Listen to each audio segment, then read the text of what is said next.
We got a packed meeting. All right, I think we're going to get started. Are we starting? And Okay, we'll get serious now. we are going to get serious for a few Okay. moments.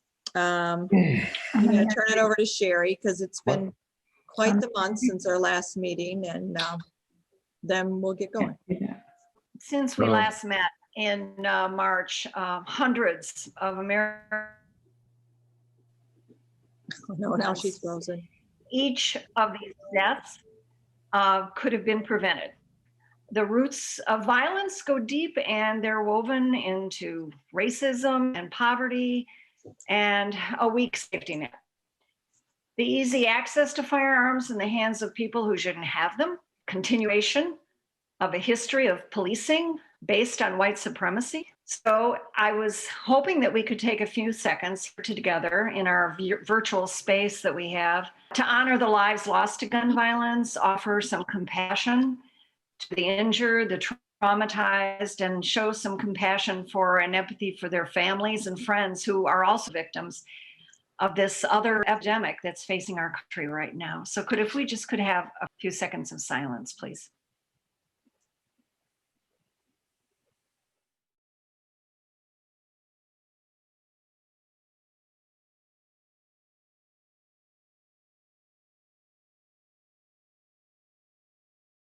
Thank you. Thank you. Really important thoughts. So on that note, we have some new people here today. If we can show the whole gallery. I know Olivia's new to our group, and I see a few other names I don't necessarily recognize, but that doesn't necessarily mean it's your first meeting. But if it is, kind of give us a wave here. Murray, I didn't think I recognized you, but I wasn't sure. And Miles, I've seen your name, obviously, because we were giving you a little flack about your name. But great. We are so glad to have new members join us all the time, especially moving forward. It's just going to be that kind of a year. We thought this was our down year, and guess what?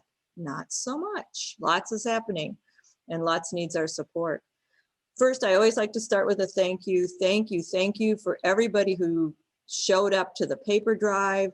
I didn't know there was quite that much toilet paper and paper towel out there, but community sharing, super excited to get the donations. Who knew that SNAP would not pay for toilet paper? I mean, that was an eye-opener for all of us. We'll definitely be repeating that and continuing our connection with community sharing in the next few months. Sort of watch out for that. We'll give you a little break, and then we're going to start that back up and try to support them again. So thank you for that. Thank you to everybody who worked with the democracy team on the phone banking and flooding the phone lines. I'm sure many of you, like me, went right to voicemail, but that was not a bad thing. That meant that the phones were burning up. So thank you for calling our senators, everybody who's doing, I mean, we're into the 80s now on the 100 days. Who knew, you know? And if you've been following that along, lots of easy ways to impact what's going on in our world and our government. So thank you so much. Now, for those of you, most everybody I'm sure saw the notice and the change. Tonight's meeting was supposed to be the beginning of our series on training in race, equity, and inclusion, and hopefully moving forward to having some working groups. Unfortunately, our speaker had personal reasons, some health reasons that she was unable to come. We have a wonderful speaker coming from the League of Conservation Voters, and also through the statewide Indivisible program, you can access a pretty incredible series of race, equity, and inclusion trainings. I think John's prepared to throw the link up on the screen. It's going to be 4 sessions, pretty much every other month going forward. Sherry and I can't remember if Sarah was able to go to it or not, but Sherry and I were able to do a preview of the training they ran for swim leaders. Sarah is nodding her head, so she was there as well. Awesome presenters, an incredibly proactive, positive, inclusive approach. I don't know how else to describe it. It acknowledges the work we have to do without implying you should feel guilty because you have this work that you have to do. You know, we all know we have this work to do. We all know we've been raised with attitudes and enculturated in ways that we're often not even aware of. And so I highly recommend signing up for the first one and see if you like it. And I think you'll continue to attend because it's a pretty amazing series. There we go. So it's in your newsletter, the links to sign up. It's on our member Facebook page. We'll be reposting it just so you don't have to dig for it. But just watch for your follow-up newsletter too.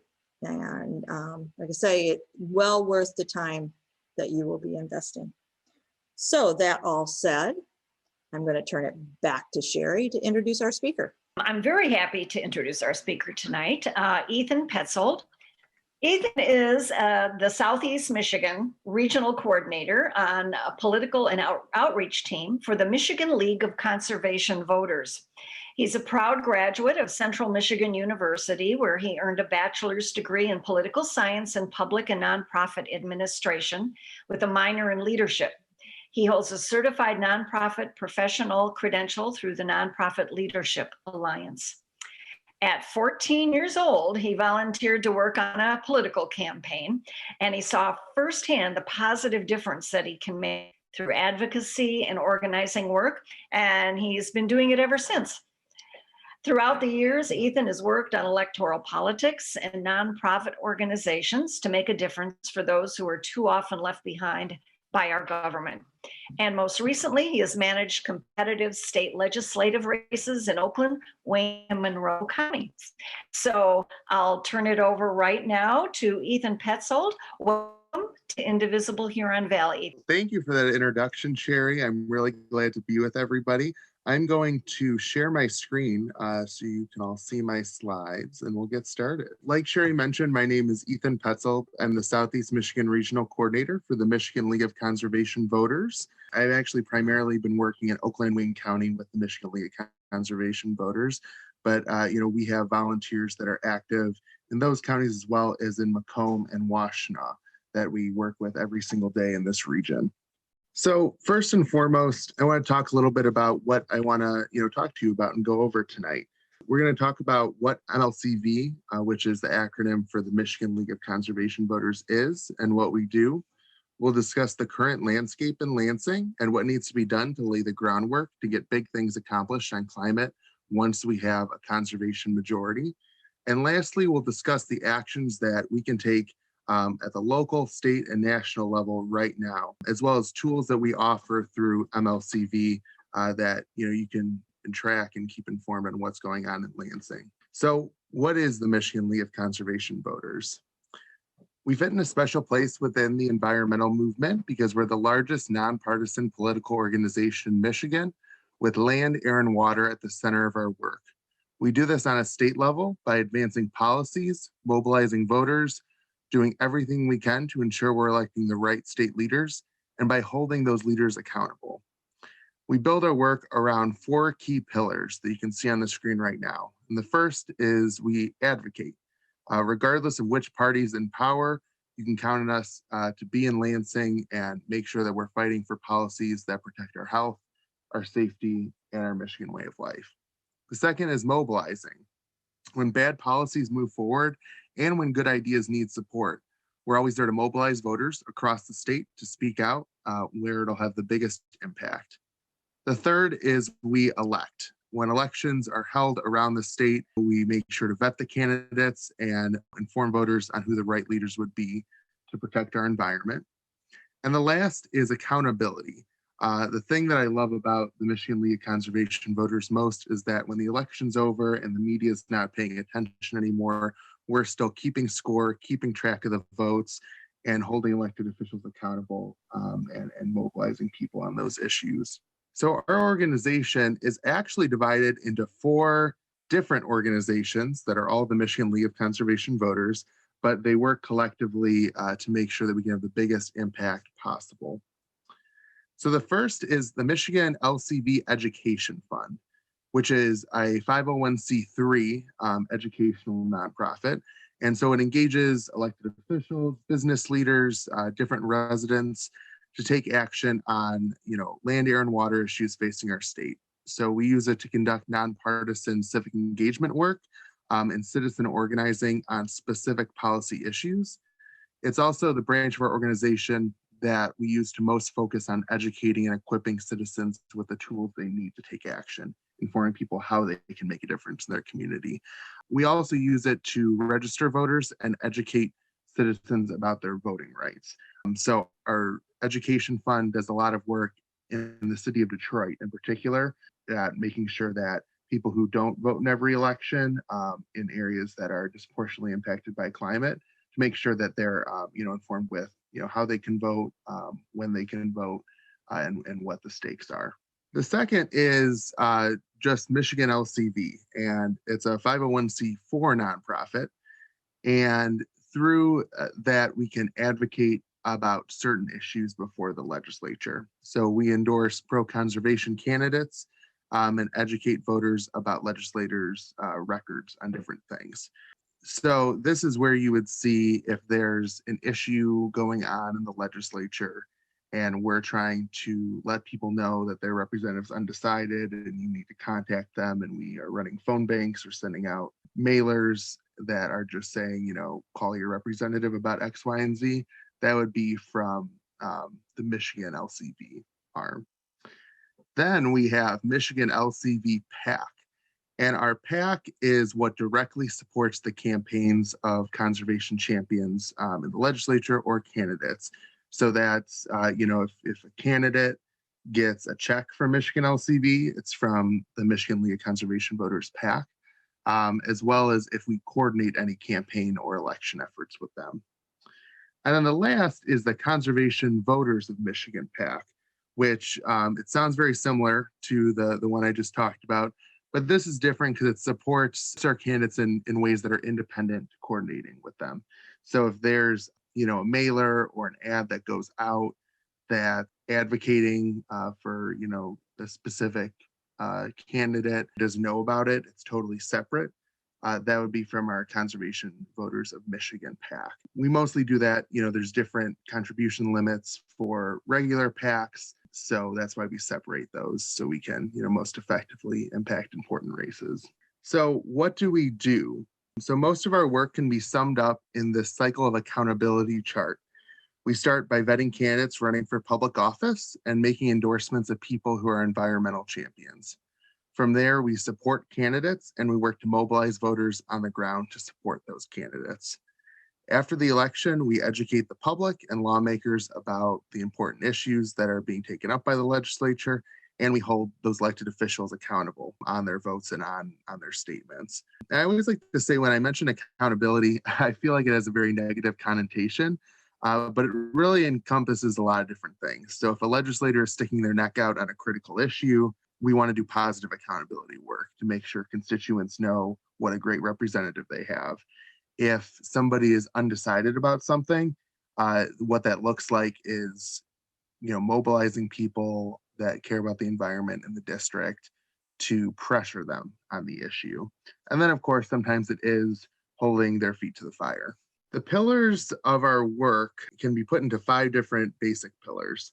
All of them are essential to addressing climate change. And so when you put them all together, they're all intertwined with the issue of addressing climate change.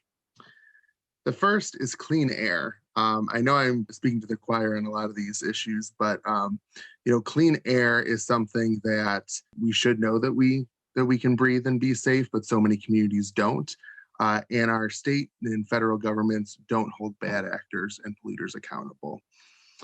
There's a lot of people in the legislature that also just don't understand the impact that chronic air pollution has on people's lives, from asthma attacks, cancer. It's something that requires action that, quite frankly, a lot of people in the Michigan legislature in particular just don't understand and don't care about. Second is good government. Sometimes this throws people for a loop because it's not directly environmental, but Michigan ranks last in terms of transparency and good governance. Despite a clear consensus of a need for reforms, voters support reforms that expand transparency and accountability and make it easier to vote. It's really been tough to get any of those measures passed through Lansing.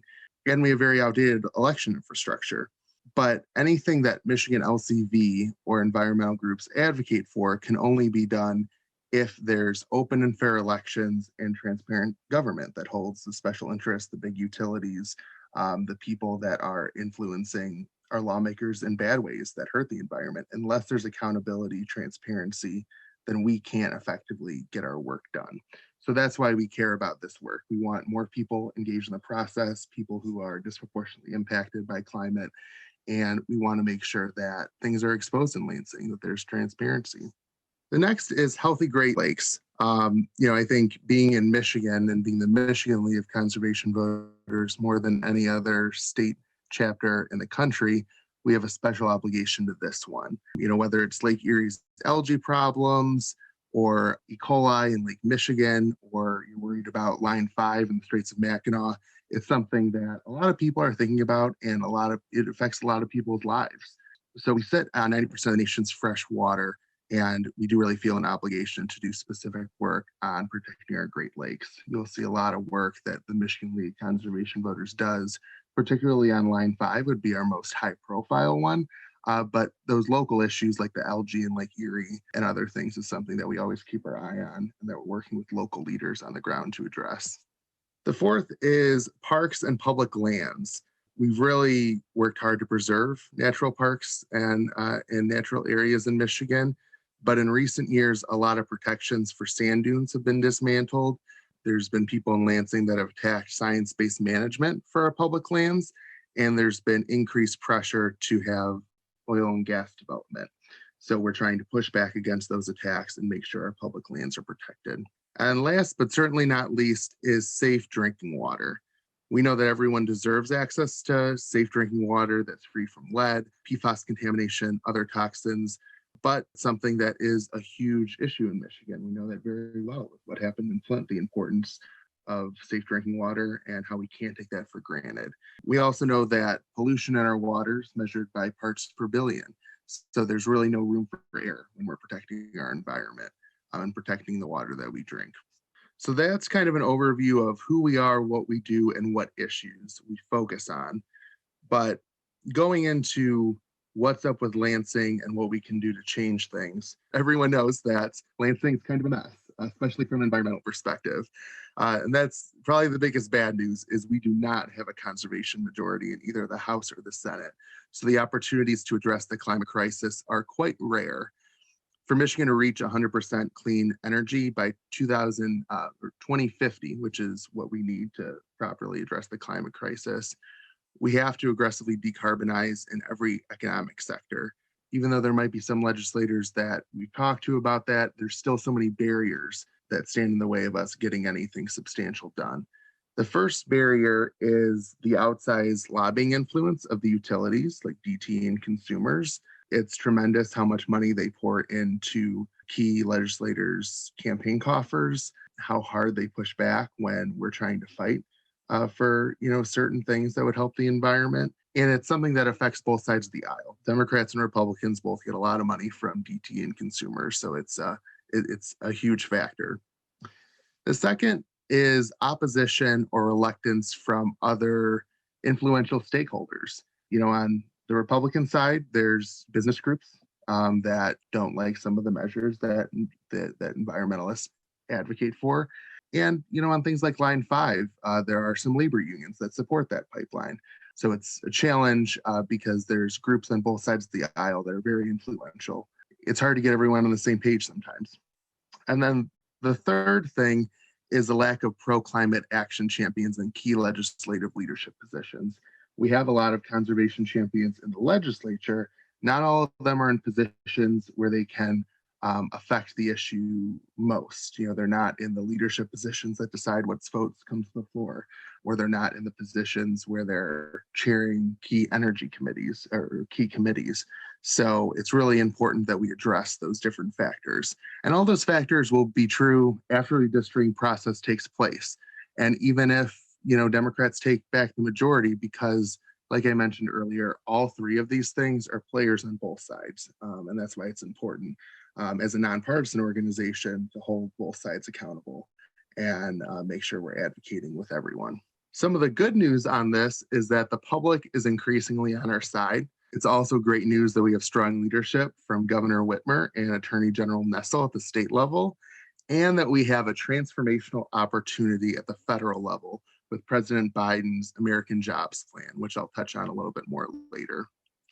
As you can see in this graph, concerns on the effects of climate change are actually growing with members of both parties. The poll that this graph references found that 75% of Americans believe they've seen the effects of climate change. 2/3 believe it's an issue of a personal issue of importance.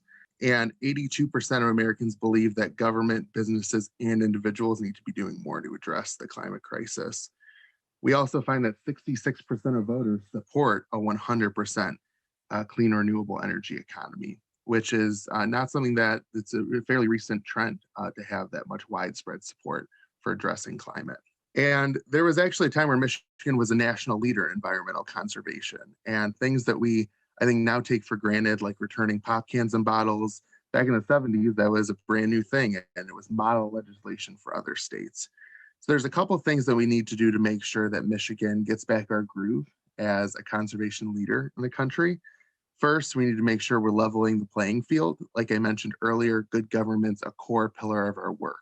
And it's because of the influence of the major utilities and other groups that we can't get some of these things done. So we want to expand voting rights, increase government transparency and accountability, and those things together will make it easier to pass key environmental legislation.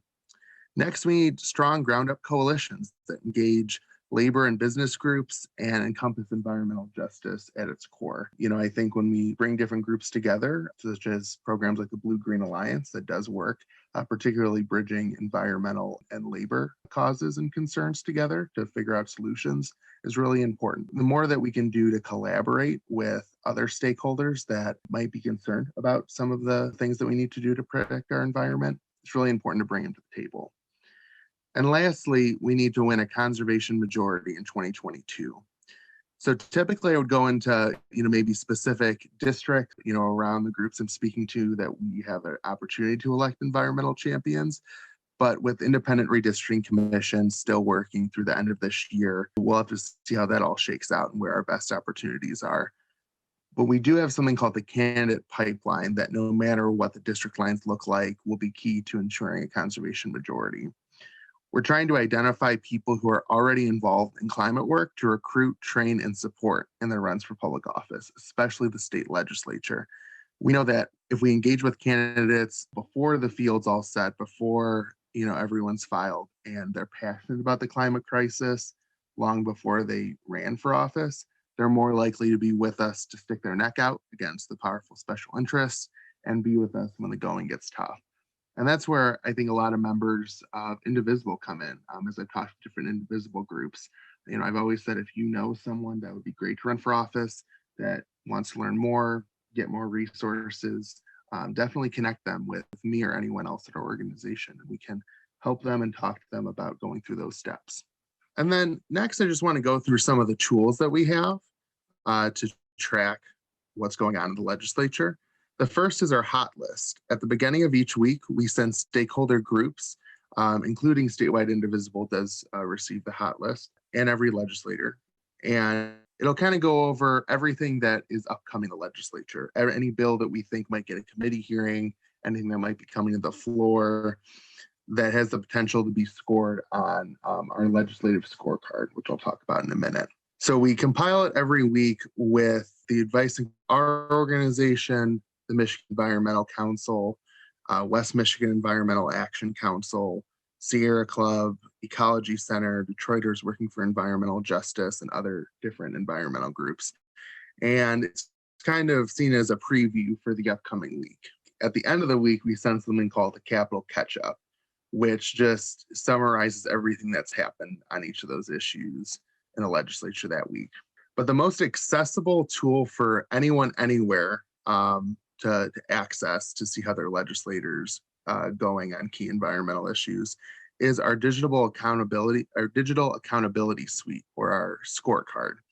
And that link, michiganlcv.org/get-your-scorecard, is where you can look up how your legislator is voting. It updates lawmaker scores on environmental issues in real time, so you can stay up to date and get engaged when they're voting the wrong way on issues. It's not only helpful for our community members, but it also adds an additional layer of transparency to keep them accountable. When you go inside that digital accountability suite, you can see exactly which votes were taken up on the environment. It explains them, it explains our position on them, how your representative voted, whether that vote was a pro-conservation or anti-conservation vote. And the cumulative of all those votes are used to create their score on a scale to 0 to 100%. As you can see in this screenshot that was taken sometime last year, Mike Shirkey's score was 50%, so still failing grade. But his lifetime score is 25%. So the lifetime score is every single vote they've ever taken during their time in the legislature. And then there's a score for that particular legislative session. And the last thing I just wanted to talk about is what we can do right now and what pressing issues are happening at the federal, state, and local level.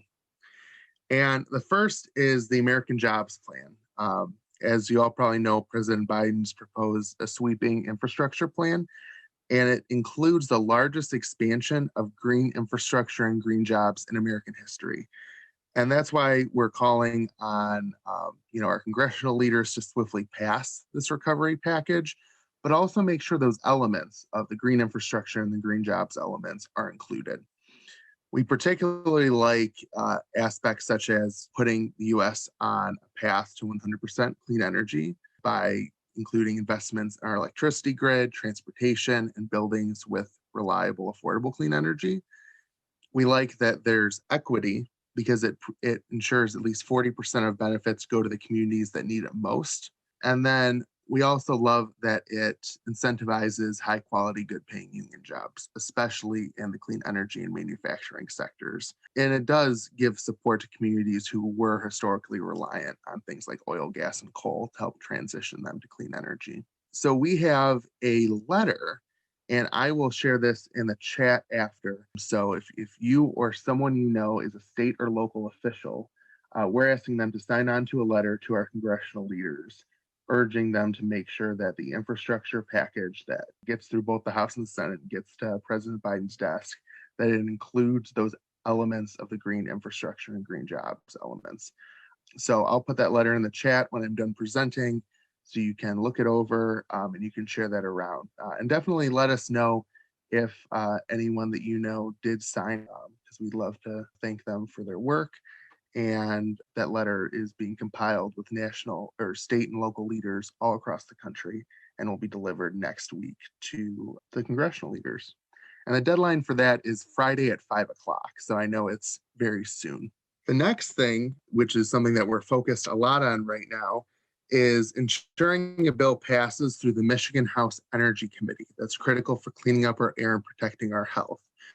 It's House Bill 4236, which involves a distributed generation cap on rooftop solar. For those of you who don't know, rooftop solar has been a huge success in Michigan as technologies become more affordable. And customers who install solar panels on their home or business not only generate power for their own homes, but they can also hook up their solar panels to the energy grid and sell that excess power. It's a big reason that a lot of people decide they can afford to get solar panels because they know it'll pay off in the long run. But in the last energy bill that passed the Michigan legislature, the major utility companies set in place an arbitrary 1% cap on the amount of customers that can hook their rooftop solar installations to the energy grid and sell that excess power. That cap's been reached by Michigan's largest utility companies like DTE and Consumers Energy, which means that any additional customers who want to generate their own energy through rooftop solar and sell their excess power are prohibited by law from being able to. So we want to make sure that this passes because it would remove that artificial cap and open the door for more Michiganders to get solar panels on their homes. We spend more time not addressing that issue and getting rid of the cap, that the solar and clean energy sectors and the creation of clean energy jobs in Michigan will really take a huge step back. The reason we're focused on this bill in particular is it's bipartisan and can pass the floor. There's actually more Republican sponsors than Democratic sponsors on it right now. So it's very bipartisan, and it's something that would be really important for our environment. But DT and consumers are really fighting hard to keep it from even leaving the committee. So for over a month, we've been working in the districts of key members of the Energy Committee to make sure that constituents who are pro-environment know about this issue, know that it's going to be before the Energy Committee, and make sure they're calling their representative to make sure that they vote correctly and they advocate for it being brought up for a vote on the committee. And that's something that I would encourage everyone to take action on. Again, I think you all know the importance of contacting our lawmakers. We know that it does have an impact, and especially if your representative is on the House Energy Committee in Oakland County, that's Mari Manoogian. She's on the Energy Committee. It's really important that people make their voices heard on this issue. And then the other thing is making your voice heard at a legislative coffee hour. So we've been doing a couple things on this issue. In those key districts, we've been doing digital ads, mailers. We've been doing a lot of phone banks. Actually, right now, there's people phone banking and patching people through to their representatives' offices. But another thing we've been doing is trying to pack legislative coffee hours and town halls to make sure questions are being asked about this issue, to make sure that these representatives on the House Energy Committee understand this is something that people care about. So on Monday, April 19th at 5:30 p.m., there is one of those legislative coffee hours. So if you are available at that time, you can private message me in the chat, your name, your email, your phone number, and I would love to get you signed up for that.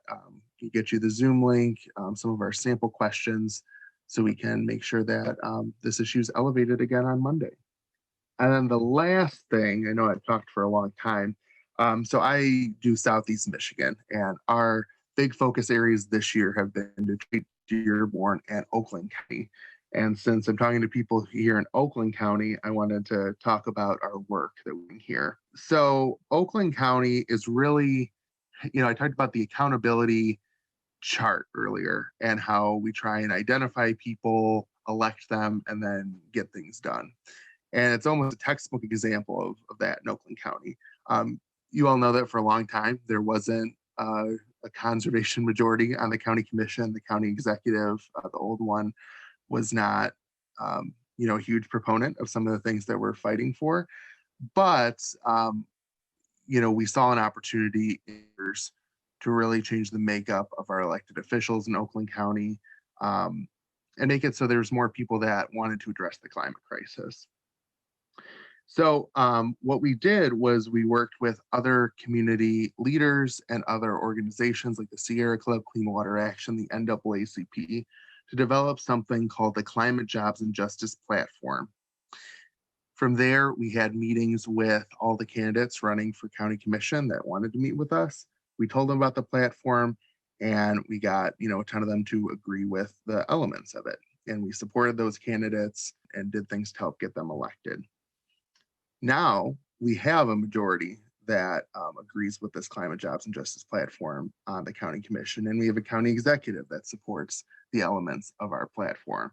So we're working with them to implement it. On March 25th, the county commission actually voted to approve a full-time sustainability officer, which will help make sure that we're addressing the climate crisis in Oakland County. And they're really going to shepherd through the goals that County Executive Coulter set for net zero carbon emissions from county operations by 2030. And then by 2050, he wants to get to that goal of net carbon zero emissions countywide.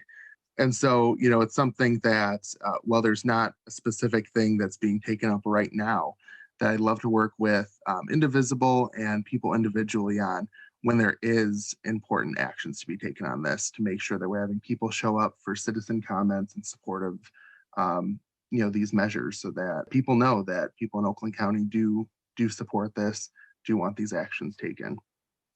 With that, does anyone have any questions about anything I went over? If you have a question for Ethan, maybe you could go into the chat and just say question. Marianne and Don have their hand up. Yeah, the question I have, the 1% cap that they want to remove, if somebody has solar power and they sell it back to the power companies, let's assume it's 1 kilowatt hour.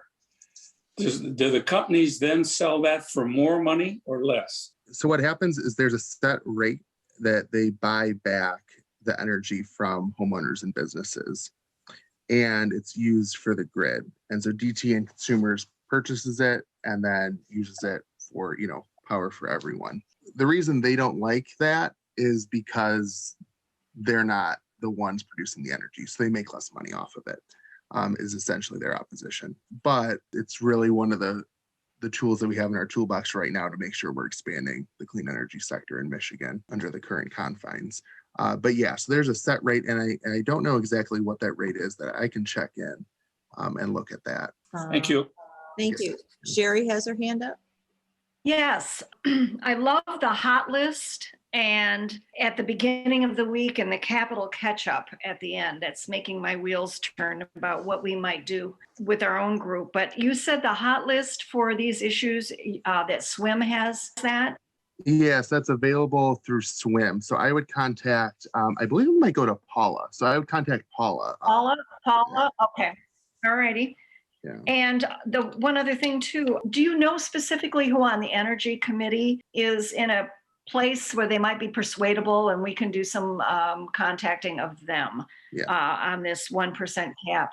Yeah, so the 3 reps that we need to move on our side that are currently undecided: Rep Mari Manoogian in the 40th district here in Oakland County, Rep Ranjiv Puri, who's in Canton and Western Wayne County, and then the other is Representative Jim Hodsma, which is in near Battle Creek. So those are the 3 reps that LCV is doing the most work to persuade on the issue right now. Are these Democrats? They're all Democrats. Okay. Yeah. Thank you. Ellie's next, I think. I don't know how on topic this is, but I'm in high school and I recently started a club at my school to make us a Michigan green school again. So I was wondering if there was anything like we could do as a club to help. That's actually a really good question. So there's different things that we've worked with schools on.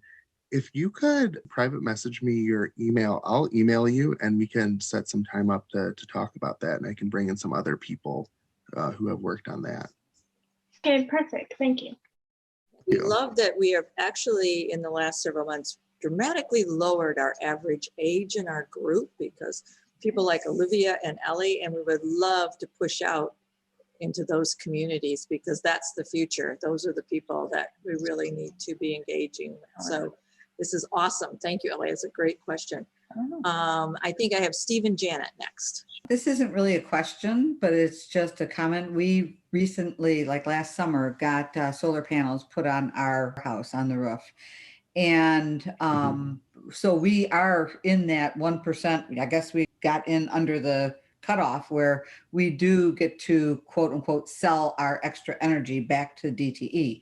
But they have a very convoluted, very difficult kind of equation that they use. And it kind of works out to being that whatever they consider a unit, we have to give them 3 units for them to give us back 1 unit. And that got passed through the, it's like the Energy Commission. The Public Service Commission. Yeah, Public Service Commission. They went, I guess DTE went first and went before the commission and said, we need to do this not 1 for 1. We need to do it like 1 for 3 kind of a thing using this formula for whatever reason, not in the public's best interest, obviously. Yeah, that's actually really interesting. And I'm glad you mentioned the Public Service Commission because you can call the Public Service Commission and give your opinions just like you can your legislator. A lot of people don't know that.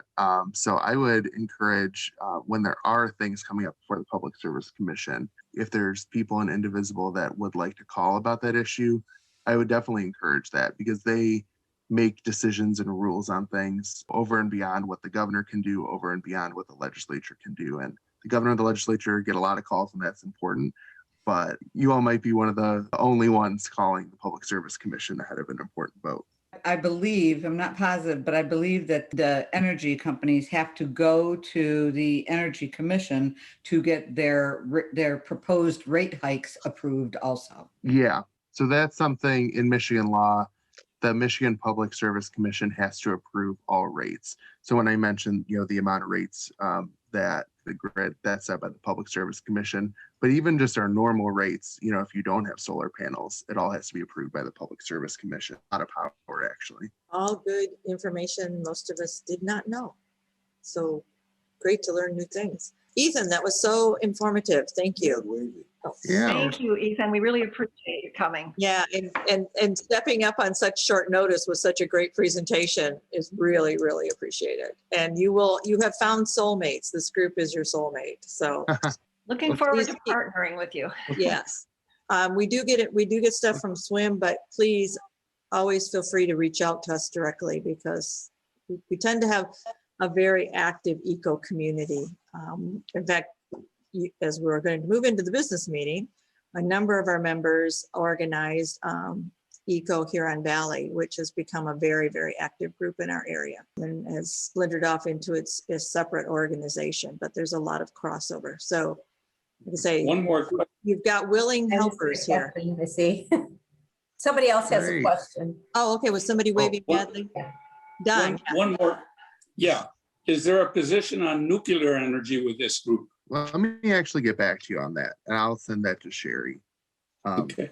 I actually, one thing I just started about a month and a half ago, so I'm actually pretty new to the Michigan League Conservation Voters, so still learning our stances on some things, but I will check in on that. Thank you. We appreciate that. We have a newsletter that goes Great. out to recap this meeting. So if you can get that information back, we can send it out in the newsletter and everybody will see it. Great, and I'm putting in the chat right now, I just put the every action link to contact your lawmaker about Perfect. that solar energy bill.